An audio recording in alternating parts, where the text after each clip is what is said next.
Hey, what is going on? Welcome to the Sync Producer Spotlight.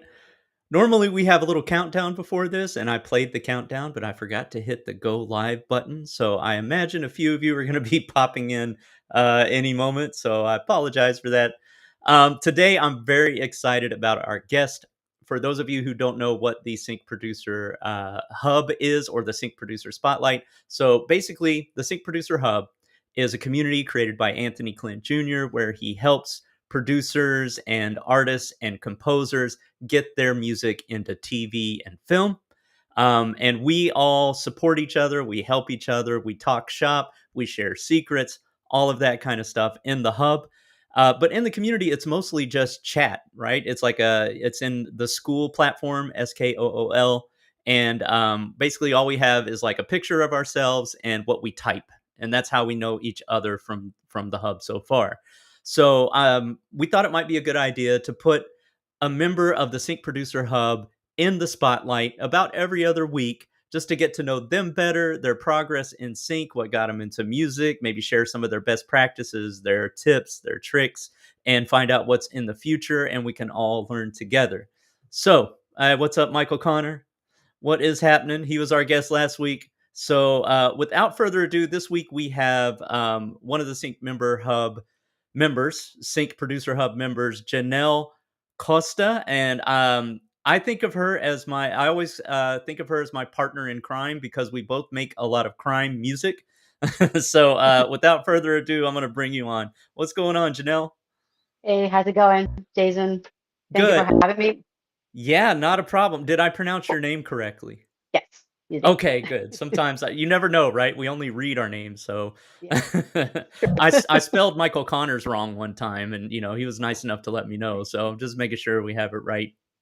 Um, so let's hop right into it. Let us know a little bit about your musical history, like what got you started in music, and what's some of your earliest influences.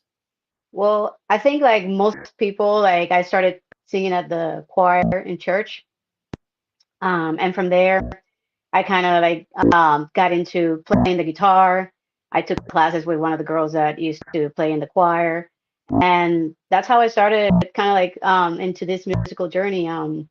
From there, I kind of like took 4 years of formal training in the Puerto Rican instrument cuatro. Um, I don't read as I used to read music before, but but mostly I play by ears, by ear all this time. So I taught myself how to play drums, piano, and and back in the days, like the music in Puerto Rico kind of like shifted a little bit to like the raves and all that. So I kind of got into electronic music, and I started DJing. I used to DJ drum and bass, like jungle, so it was kind of heavy music.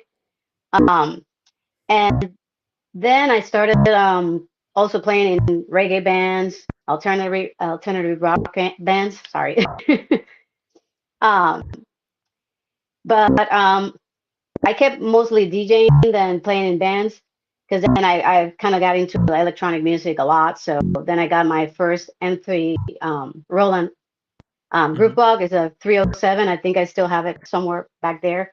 Um, and just to play along with my guitar, I was kind of like having those tracks pre-recorded and kind of like sequence. And that's how my journey started. Then I got my first Mac back in 2000 when Reason came out. I got a copy of Reason. So I Hmm. started producing, but I really wasn't very sure what I was doing. So YouTube wasn't a thing back then, so I was just reading manuals, kind of like trial and error, see what Yeah. was working, what was not working. Um, and I did some music, but I've never released anything back then. It was more like a hobby because then I built a career in retail doing creative displays. So it was like window displays and all that kind of thing. Um, and that was basically until like 2019 when I kind of like quit my corporate job in retail and I went full on like music. Um, but that's when I was in New York. I moved to Miami first, sorry, And from Miami, we moved to New York with my now wife. And then I decided going back to school in 2014, and I started in SAE Institute. I don't know if it's familiar with that music school. Um, so there I studied audio engineering and music production. And from there, I kind of like it, basically everything clicked. Everything that I didn't know how to do, or even like the things that all the equipment that I bought throughout the years, it kind of like everything started clicking. It's like, oh, this is why this is like this. And um, so basically, that was my eye opener. And I was lucky to have a lot of great mentors. And I'm thankful for the career coordinator at school, Jeff Lanier, which kind of like opened the door. He was very supportive of women in music. So he opened a lot of doors for me. He got me a bunch of internships in Platinum Sound, also Hyperbolic Audio, which was a post-production facility. And and there I was lucky to not have like a regular internship. I was very lucky to kind of basically it was really hands-on. It was not like go grab coffee, go run errands. No, it's like you're here to learn. You're here to basically set up recordings rooms, record, edit, do some sound design. Even I learned how to direct castings and um, record them. And I did a little bit of a music supervising role because they would give me, these are the fields that we're looking for this commercial, find me 10 songs. And then I had like 5 minutes to go through catalog, just like searching for 10 songs. And then we would send that to the customer, to the client at that moment. And at the same time, I was working in like 3 recording studios, 3 different things. So I was working for Platinum Sound, and then I started an internship with Chesky Records. Um, and that's when I worked in basically like records like Macy Gray in their binaural series. So that was a very interesting recording um, process because it was a dummy head and we were doing the mixing at the moment right there. So we had the dummy head, the singer was in the front, then we had the bass player on one side, the guitar player on the other side, the drummers in the back, and then we had this little wood planks on the floor with tapes, and we were just telling them like move further back or move closer to the mic, and that's how we did like all the recordings. We used to do almost like three, yeah, 3 records a week. Man. So Woo, it was pretty interesting. Yeah. you've just said a lot. So, all right. Sorry. No, no, no. Like, okay. So you have one of the most eclectic, interesting backgrounds I've heard in music. So you started off singing in church. Yeah. Um, was it mainly Puerto Rican? Were you in Puerto Rico? Yeah. Were you in New I York? was in Or Puerto Rico basically yeah. my entire life until 2009 when I moved to the States. Oh, okay. Yeah. So, So but you have like this, like earlier. I know she had to turn her phone vertically. But before it was horizontal, and I saw all of these like old vinyls, and you got that stand up behind, like piano behind you. I can tell, like, and when I listen to your music in the hub, I can tell you have this organic, real musician feel to all of your music, yet you spent all of that time doing DJing as well. Can you talk about like the contrast between that and like how maybe what you learned in church helped with DJing and how DJing might help you now? well, that's a a very good question. Because I feel like once you have that like one not necessarily, but once you play one instrument or you have like that rhythm, that flow going, like Hmm. it can translate to a lot of other instruments or even like in this case like DJing because you have to have that ear to see to hear like what songs can match together too. So you need to learn like a lot or know a lot about music. It's like not like nowadays, like with the sync button. Yeah. um, but you still have to have a good ear to kind of like see what songs kind of go together. Because if you don't have that, like it doesn't matter how much you try to match the songs, it's not going to work.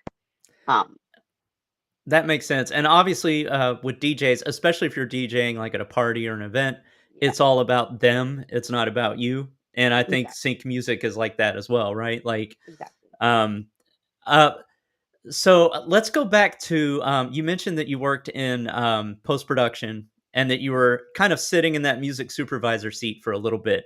Is there anything that you learned from that experience that helps you create music or, kinda helps you create things for television and film now? Um, well, it's a fast environment, so you have to be ready with your music, and you kind of have to. In this case, we were just looking through like libraries and stock music that this catalogs already have. But if you're writing for a brief or something, it's like you have to have that sense of urgency, like um, basically because everything's like it's moving fast.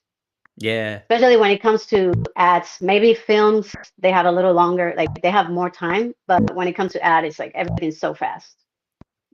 That makes sense, and now, I mean, that kinda gives me an idea of why they're so detailed with your deliverables, like, Yeah, if it's 30 seconds, you have to have no silence at the beginning, no silence at the end, right? Make your exactly, sting ending a certain length, all of that completely makes sense because time is of the essence, and they don't have yeah, time to sort through if it's 100% correct all the way through when they only have a few minutes to deliver, so, exactly. yeah, And that makes basically, sense. you were just listening to 5 seconds, like the first seconds of music, and maybe if those didn't click, maybe you'll jump a little bit. But if it didn't click at at the beginning of the song, then you just move on to the next one, and you move to the next one, and that's basically what it was. Yeah, yeah.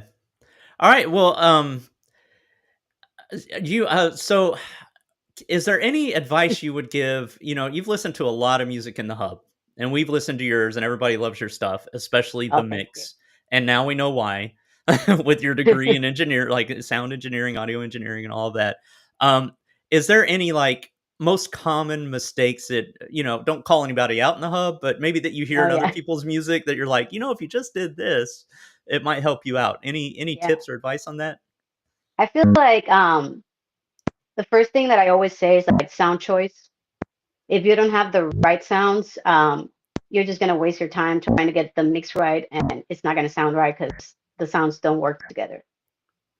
Yeah. And that's one of the main things that before you even start mixing, you have to get the right sounds. Okay. That's true. Half the time I don't even mix things, like, or you know what I mean? Like, if you choose the Yeah, right exactly. Yeah, and Yeah. sometimes you don't even have to. Like a lot of people just throw in a compressor when you don't really need a compressor. Um, just have to have a good balance in the volume and the panning before you start even like putting compressors or effects or anything like that. Awesome. Oh, let me call out people that have been in the chat. I haven't even, said hi to anybody yet. So, we got Michael Connor, we've got, KJ, we've got, Dante the Name, he's from another group I'm a part of. We got Ray, Jason Rebels, and who else is here? I think that's it. So, Not everyone. what's up, everybody? And then Michael O'Connor has a question. I'm just going to pop it up on the screen here. As a music supervisor, did you ever make a decision on a track before the deadline, before submissions expired? I'm not sure what that means, Um, but I'm sure you do. well, mostly I was doing the research for the producer. So then the Mhm. producer will present to the group or to the client, and they were the ones that, but they were very specific. Like you have 5 minutes or 10 minutes just to find 10 songs that I can present to someone. I So gotcha. I never made the final decision, but it was more like doing research to present that type of music. That makes sense. And I think his question is like, if you were like, it seems like, tell me if this is correct or not. Like, let me know if I'm right. It seems like you were kind of thrown in that position out of necessity. And I Basically. think what he's talking about is like you're sending out a brief to a bunch of different music libraries and all of that kind of stuff. And did you ever like the deadline to submit is by this date, and then if you don't get it in by this date, then you're not going to be considered for the placement. I think is what Michael Connor's getting at. Oh my. Okay. Were you ever in a situation like that where you sent out a brief? Well, yes. Okay. I've done that. Yeah. Sorry, I misread the I think question. that's what he means. Yeah, but definitely yes. I've missed deadlines with briefs, and I just lost the opportunity to submit to the brief. So Oh, I got you. Okay. All yeah. right. Cool. Well, let's hop into one of your tracks. We have "Conquer the Shadows" and "Vanishing Points." "Vanishing Point." Which one would you like to do first? Um, Whichever one is like more true crime suspense, and then the other one is like a bit of orchestral kind of piano track. So they're very Okay. different. Yeah. All right. Do you want to tell us anything about "Conquer the Shadows"? We'll start with that one. So that one, I compose. I've been trying to push myself to do like other genres, and I feel like I found my niche with this type of music, which I've never done before. But it kind of came pretty easy to me, like very um, I don't know how to how to put it together, but it was like pretty easy just to kind of like make that track. So Hmm. I just went with it, and then actually thanks to Michael because he pointed a few things that I could do with the strings to make them better. So I'm not as good as he is yet, but I'm getting there. I'm learning a lot of about orchestration and all that stuff. Awesome. Well, none of us are as good at Michael as at Yeah, strings. they're He's the string amazing. master. Yeah. Yeah. All right. Well, cool. Let me play that. Hold on. Let me share my screen real quick, and we'll play a little bit of that. Well, we'll Awesome. play all of it. Okay. Be this. Here we go. Sharing. All right. Here we go.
Woo! Oh, hold on. I got a new feature here for the producer spotlight. Give me 1 second here. All right, I got a new feature for the producer spotlight.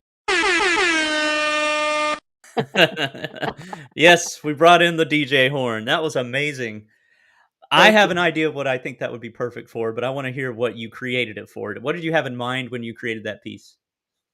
That's the thing. Like sometimes I feel like now I'm more focused on what I'm thinking in terms of what I want to go for, but sometimes I just create songs and I don't even have I just start playing something on the piano, and I like it, and then I just develop the idea.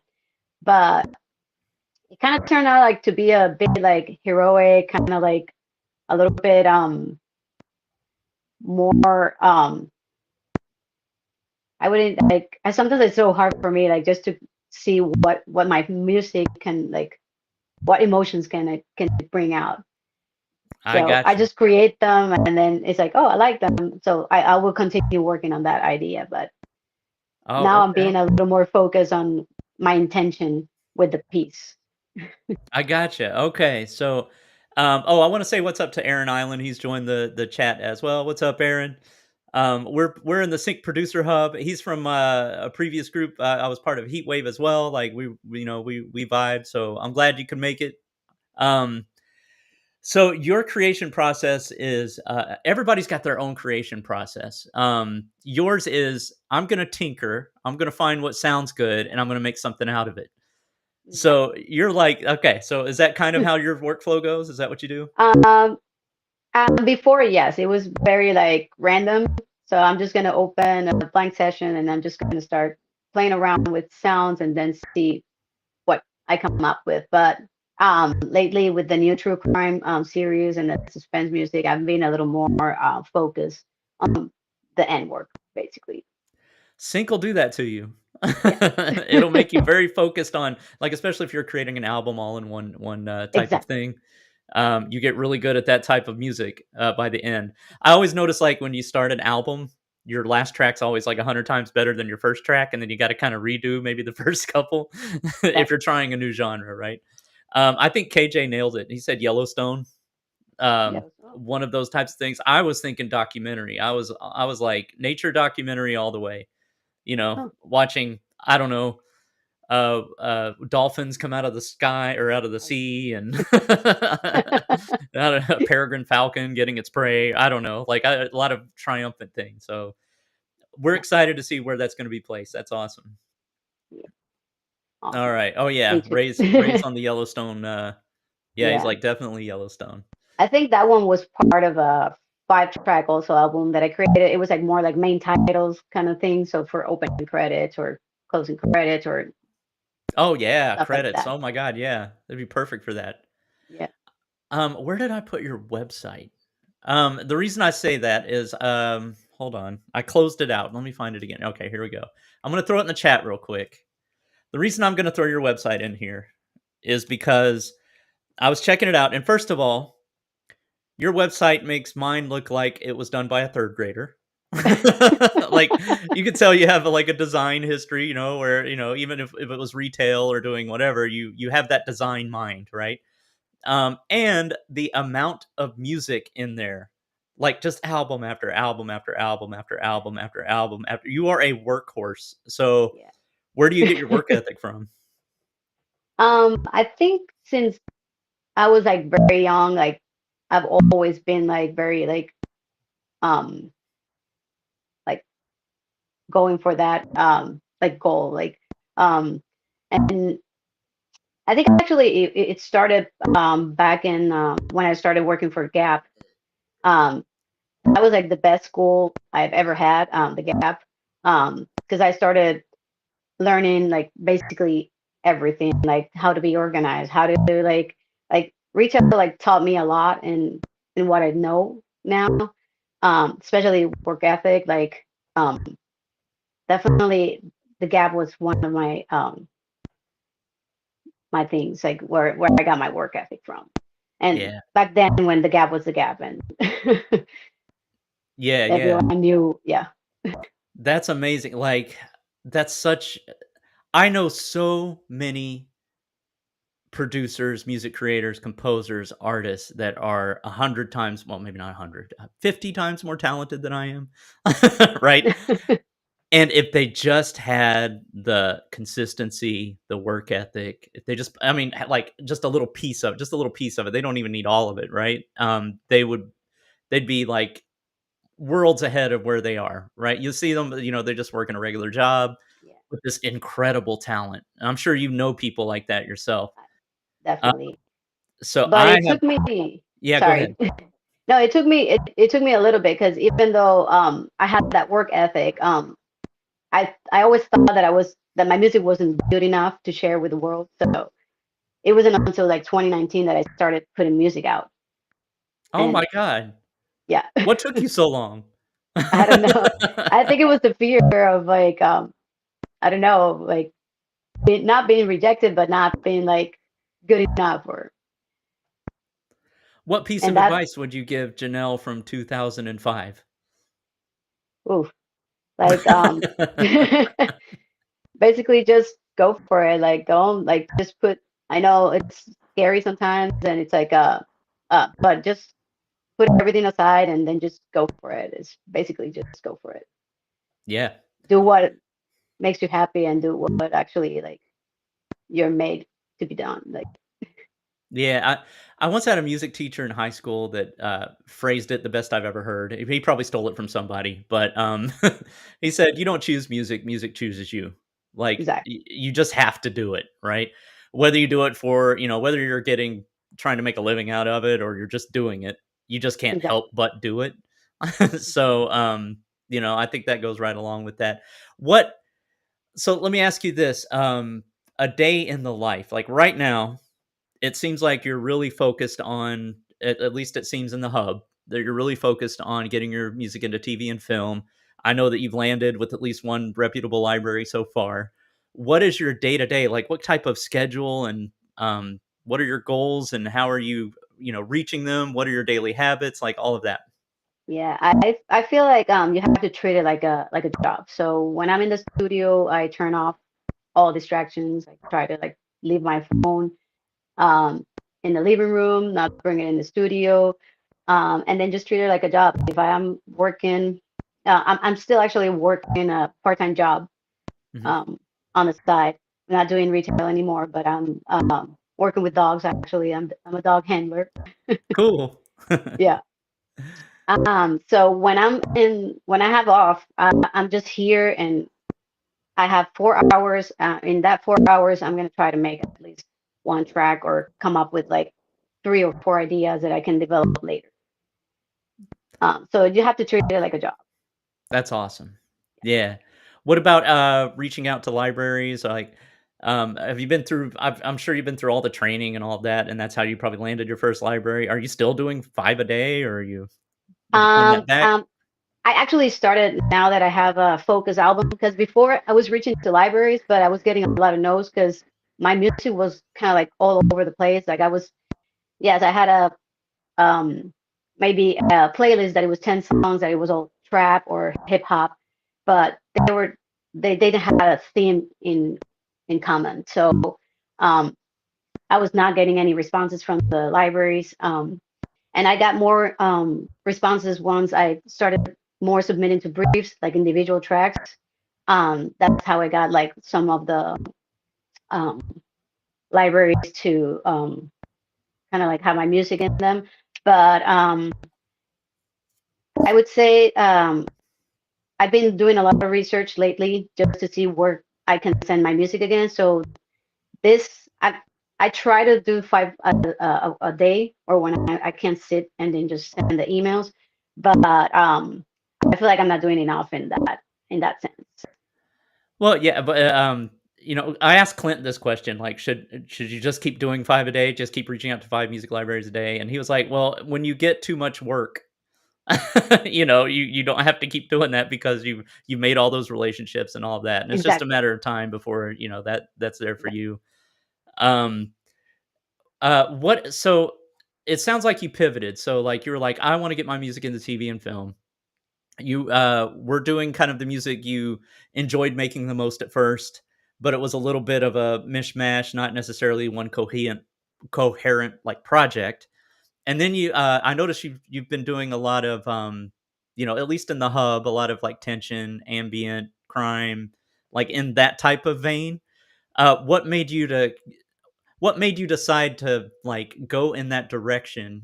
Like, did you realize it might be more marketable, or what research did you do to kind of decide that? Um, well, I actually watch a lot of crime Yeah. series, like from serial killers, like documentaries, TV shows, anything. It's just And I'm like, why am I not making that type of music? And I've always enjoyed sound design, doing sound design.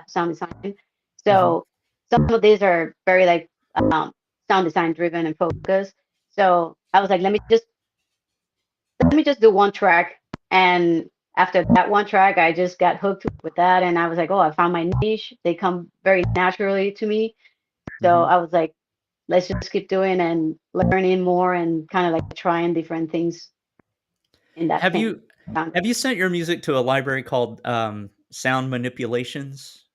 Not to them Okay. directly, but I think they had. I started looking into that library, and then I found 911, 911 True Crime, which Oh, is I okay. think it's a sub library from them or a label. Oh, perfect. Um, so, but I thought about sound manipulations, but I didn't see any catalog, so I didn't send. But it's on my list. I just Okay. this week actually, I just sat down and then just did a lot of research. I spent almost like 4 hours just doing research on libraries. So I created a new list of at Yeah. least like 25 libraries that I have to reach out like next week. Alright, cool. Oh, Clint's in the house. What's up, Clint? Hey, Clint. Um, so, the reason I bring that up is I do a lot of crime with them, and that was the first music library that I partnered with, so I could maybe make an intro if you're interested in maybe working with them. But if you have, like, I know you had that one track Unsub, is that part of a project? That one track actually got signed to I think Tunage. I submitted to one of the briefs, not that time, but they kept they liked the track and then they kept it. Oh, awesome. Yeah, Well, see, you gotta get Janelle tracks as soon as they come out, or they're yeah, gone. All right. yeah. Sounds good, sounds good. And, Crime Sonics, have you tried that? Have you reached And out to Crime them? Sonics, yes, Okay, alright. Just making sure you know at least a couple of them there. Alright. yeah. I actually got one that you share on the hub, and I have it on my list to reach out to them too. Okay, perfect, perfect. Alright, so, let's see, what's in the future for you? So, like, what are you, obviously, you're focused on sync right now. Are there any other things that you are focused on, or are you just laser focused on the one thing, or what's in the future for you? Well, right now, I'm laser focused definitely on just landing my first placement, um, and hopefully after that one, then it's just the start and the beginning of Yep. a career. Um, and then just keep pushing, keep learning, keep making, trying to make better music, and trying to basically just dive deeper into this niche that I kind of found that I'm enjoying, which is like tension music, suspense, and all that, and cinematic. Yep. Um, and definitely try to build that a solid relationship with the right libraries and eventually music supervisors. And the big goal, I know that you have a 3 year to Yeah. basically just quit your day job. I'm in the same basically place, and also in the 3 to 4 years move to Spain with my wife. Alright. Awesome. That'd be amazing. But music being Spain. my I'm yeah, jelly. Big but time music jelly. being in the yeah, definitely. I love Spain. We both loved it. Alright. I'm gonna, just because, you're waiting on that first placement, first of all, it might have already happened and you don't know it, right? So keep that in mind. I want to share a little bit of my story, because hopefully it'll, I don't know, maybe inspire you a little bit. Um, so I took Clint's course back in 2022, like a long time ago. And I did everything, did the 5 music libraries a day, did that, did this. About 6 months in, I'm like, this isn't working and gave up, right? Forgot all about it, tried to do a bunch of other things. And then, and I got like my very first placement was on WWE Biography, right? It was like on this wrestling show, and it was like just the first one I ever had, and I was like, "Oh, it does work," right? Yeah. And then I started seeing all of these other ones pop up right after it for Dateline NBC, and then I got this check for like 500 something dollars, and I was like, "Oh, what if 2022 Jason would have kept at it," right? So like I have that regret. So the reason I'm bringing that up is I don't want you to, think it doesn't work, No, and give up now. no, definitely. I Okay, did the good, same good. thing. I did the course back in 2022, Oh, okay. um, the Road to 10 Placements, and that's how I got it, like more into sync. Because then I was like, oh, I knew how to format the songs better. Like I got all the tools that I needed to start basically going all in sync. But sometimes you get discouraged, definitely, Yeah. and you just have to keep going and don't don't go back, don't look back, just keep Alright. going. Perfect. Well, you're already there. Alright, that's Yeah. awesome. Well, let's play your next one. So this one is Vanishing Point. Anything you wanna tell us about Vanishing Point? So that one is part of the true crime album that Mhm. that one actually I'm pitching right now to a lot of libraries. So that's been my focus this week, just pitch, pitch, pitch, pitch. Okay. I'm gonna send you a contact for SMI, for sound manipulations, to see if they'll pick it Thank up, you. if you have one available. Alright, Awesome. cool. Let me share my screen. Alright, and here we go.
Oh, I think you're muted. Yeah. DJ Horn, thank you, I am muted. I didn't want everybody to hear my breathing while your track was playing. Alright, no, that was okay, what string library did you use? I actually, I think I was using Sequus for that.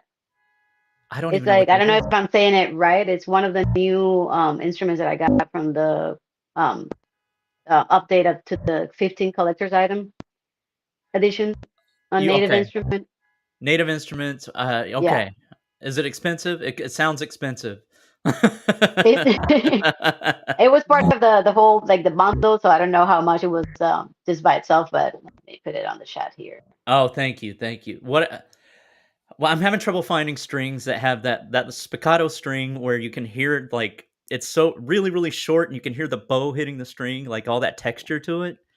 So, and that had it, so I was just curious what library that Yeah, what was. I like about the new update that a lot of the instruments they added a sequencer, Okay. so then you can do loops and change the sequence and work with the different loops that they come and kind of like just edit them. Oh, So okay. it's been Did really you cool. put it in the chat somewhere? Yeah, Or are you about to? Okay, awesome. Yeah, that was crazy. That was crazy. it's one of the contact instruments. Sick was Oh, there it is. Okay. Yeah, yeah, yeah. I see it. Okay. All right, I'm gonna look it up after. Otherwise, I'm gonna be buying plug-in right now, unless it's too Yeah, expensive. If it's like $600, I'm like, okay, no, I'm I'm yeah. I'm not on the 600 It's bucks. probably like in the 150, but I took advantage when they did that really good The summer deal, deal. the summer deal. I Oh got man, the collector's edition upgrade for like 250, so I was like, why not? I gotta wait till Black Friday. Sounds like all right. All right. All right. Cool, cool, cool. A lot of fans, a lot of fire, a lot of nice, a lot of thank yous. Thank you guys. Allison uses Artura. Okay, we got it for free like 3 years ago. Okay, cool, cool. Oh, nice. Oh, Heritage Cello is one Michael Connor's bringing up. Somebody knows strings. It's him. Yeah, Yes. great detailed arc. Yes, that's what I'm looking for. The ricochet technique. That's exactly what I'm looking for. Okay. All right. Ooh. I need to I gotta write this down because I'm gonna forget. Here, I'll write it in our private chat. Okay. Heritage. Sorry, I'm taking time from the interview, but I No, need these no strings. worries. And then I know that I think All right. Michael asked something about the question before that about the music supervisors, like if they will come back sometimes to, let's see if I found it here. Yeah, like they send out a brief, you have a deadline to send it in, and then you Exactly. send it in after the deadline. Well, Does it ever get accepted? um, not maybe after the deadline, like they might consider you for other things, but I had uh, maybe like the editor didn't like the sound, like the song going with the ad or the film, and then they might come back to look for more music. So then it's always good to just send that out, even though if you're late. But maybe Yeah. they might come back to that, and then they find your song and they might place it. Well, one thing's true, if you never send it in, nobody will ever hear it. So, Exactly. yeah, I mean, send it in True. late. I mean, I guess the only risk would be, oh, this person doesn't get their stuff done on time. Done on Like, you time. might That's get a little reputation for that. That's the only thing negative I could think of that would come out of it, I guess. exactly. Okay, Yeah. cool. So, I actually created a little I'm gonna spring this on you. This is something new I'm gonna try in the Sync Producer Spotlight. It's a, sink or swim game. So I'm going to ask you multiple true or false questions, multiple choice questions, Oh my and see how you do. And I even have hold on, I even have like a little intro. Hold on.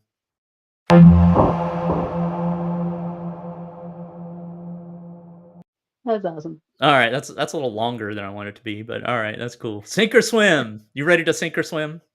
Yes. All I'll probably. right. All right. And you anybody in the chat, you can play along if you know the answer. I'm going to ask 3 questions that are about sync licensing in one form or another. Let me bring the chat back. Here we go. All right. So question number 1, Mike Post, composer, made over $30 million from a single 3-second sound effect. What television show made it famous? So there's A, LA Law, B, NCIS, C, Law and Order, D, CSI. I will go with Law and Order. Yes. Do you know the sound? Dun dun. Yeah. $30 That's million crazy. from a 3-second sound effect. All right. That is insane. And the reason I picked these questions, obviously, is if anybody's out there and you're like, man, I wonder if I should get into TV. I didn't even know that that created so much revenue for him. Yeah, yeah, absolutely. Oh, hold on. I just blocked somebody on the chat. If I blocked you, I am so sorry. I hit a block. Hold on.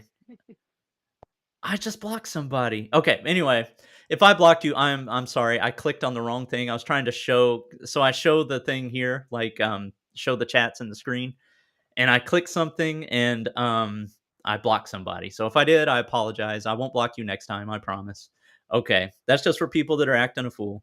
I didn't even know I could do that. All right. Wait, what's Tim saying here? I always wanted those type of royalties. We all want those type of Right? royalties. Yes, sir. All right. Definitely. Time for question number 2. True or false? The sync market projection of nearly $538 billion dollars by 2033 includes music, film, and software licensing. True or false? Hmm. I would No, go with million, KJ, million. million. Oh, no, sorry, KJ, I think KJ is Okay. asking about the previous question. The bill. Okay. This one is Billion. 538,000,000,000. That can't be Okay. right. True. There's a B there, though. Hold on, let me look at the article that it links to. That It could number be. It could be right. seems It ridiculous. Hold on. might be in the billions, but Okay, alright. It is in the billions. This stat is a little misleading. This is, okay. Well, let's say this. Is it true or false? So I'll let you answer the question first. I would say true if it's in the It's billions. true, but the way they worded it, the way it was I use Sync GPT, Yeah. ChatGPT to Okay. use, ChatGPT to put all these questions together, and, the sync market projection is misleading. It's the copyright licensing market Hmm. size. So copyright is a lot more than just music, right? It's Yes. everything. It's, Definitely. It's everything. the Gucci label and, that includes Hmm. everything. Everything. But I'm going to read a little bit of it's from Business Research Insights. It says the global copyright licensing market size was valued at USD 2.05 billion in 2024 Well, and is expected to reach 3.8 billion in 2025, progressing steadily to USD 538 billion by mhm. 2033. Wow. Which is All right, wow. I'm going to link this article cuz that sounds Yeah. fake. So in one like it's going to go from 3.8 billion this year to 538 billion next year. A sync GTP. Jason Rebels. All right, this is the article that I'm referencing. And the only reason I'm bringing this up is a lot of people think that a lot of like people say that the market is oversaturated. There's too many composers, there's too many producers, there's not enough opportunity. Um, when I was a kid, and probably when you were a kid too, because you mentioned some things in your history that I remember very well. You probably remember having 3 VHF channels and 3 UHF channels. And then Yes. they brought cable along and you got like 12 more channels, right? And that was it. Yes. That was Hmm. all. Just think about every on demand, That's not yeah. only television, not only movies, but streaming platforms, YouTube, podcasts, every Hmm. type of video games, every type of media that there is out there needs music, and all of that music needs to be Exactly. copyrighted, and that producer is going to get paid. Um, the the amount you get paid may go down a little bit because, unless you're on a huge network, but yeah, like Ray's saying, the pie is getting bigger. So Definitely. get your piece of it. That's all we're saying. Mhm. That's one of And the things that got me into sync because when I started um, releasing music, my distributor also had posted briefs for licensing, and sometimes like the upfront fees were like, "What? Are you paying me yeah, that for my song?" So I was like, "Okay, this is maybe where I need to what I need to be doing." yeah. Sync. When I got paid for, upfront sync fees, like, I just that just happened to be my first time, it feels wrong. I feel like I'm, like I don't know, it feels like, too good to be true. I'm all skeptical. I mean, the money went in the bank, but it kind of feels like that, I think, in the beginning. Yeah, you deserve Alright. it. Alright, your final question. So, sink or swim. True or false? Getting a single theme placed on a hit show can generate passive income for decades. Yes, Yeah, it true. doesn't even need to be a hit song, or, Yeah, like, doesn't even need to true. be the theme. Yeah, You're gonna if get that's paid gonna for air, decades. exactly. Do you know how many years after you're dead that you get to keep the copyright? That the copyright stays in your name? I think I forgot how, but it was a substantial amount of years, like 10, Yeah, 20. I can't remember. Somebody in the chat, let me know. Yeah, Clint, it felt wrong. It feels wrong. I feel guilty. I don't know. It feels like this is what I'm supposed to be doing, and I'm not used to getting what I want. Yeah. I think it's 70 something years, but it might be Yeah, from the exactly. date you create it, like the date it, you know, gets on a television show or something like that. But you can leave a legacy is all I'm saying. Like if you Exactly. have, you The know, if you family have can keep collecting royalties. yes, yeah. So that's another reason. Yeah, Birdman, Tim Bird, 70, he says. Yeah, 70, right. Tim, do you know if it's 70 years after the piece is created and it's like synced, or if it's after the death of the composer? Maybe he'll know the answer to that. He's been doing sync for yeah. For a long, yeah. I say that now he doesn't know the answer and he's probably mad at me. Well, we'll wait to see if he knows the answer. We could I mean, I could chat GPT it or sync GPT as I called it earlier. And we can find out the answer. All right.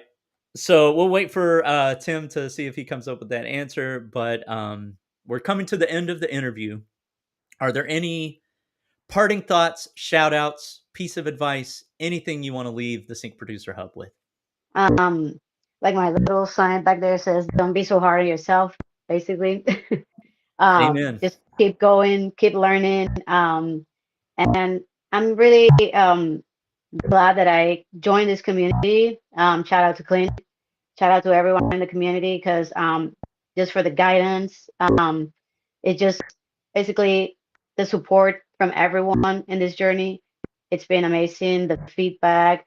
Um, it really boosts my confidence and kind of like make basically change my mindset from I can't to like I was meant to be doing this. So if you don't know, like just join the community. It's amazing. You will learn everything from the ins and out of the industry, and That's just having the support of a great community is it's amazing. And I think I speak on behalf of the community. We're happy to have you and thank you for your awesome music and your mindset and like you just touched on everything. It's all about believing it can happen first. Start putting your daily habits into practice and then you'll start watching it happen. So, I'm glad that's happening for you. That's amazing. Thank you for having me. Yeah, no worries. So, um Tim did answer it after the death of the last composer. So, even After like that, yeah, of course. so collaborate with some youngins. Yeah. Right. And then your grandchildren can get paid later on, right? Definitely. Awesome. So anybody out there that might be watching this that's not part of the Sync Producer Hub, or maybe you're in the Producer Hub and you're wondering if you should stick around or not, Janelle's just one of the stories that we have here. We're all killing it in Sync. We're all making it happen. It's more than just, courses and learning how to do it and how to get started in Sync. It's that support system after you start actually getting somewhere. Because some hard crossroads come up again and again as you go on this journey, right? Some things, it doesn't get easier necessarily. It just gets a little bit harder and a little more challenging. So you need that support and guidance along the way as well. So that's what we're here for. In the description of this video, there is a link to join the Sync Producer Hub. You can check it out. Or, write the word sync, SYNC, in the comments, and I'll send that over to you and you can learn more about it. So, Janelle, one more time, thank you so much for your time. We appreciate it.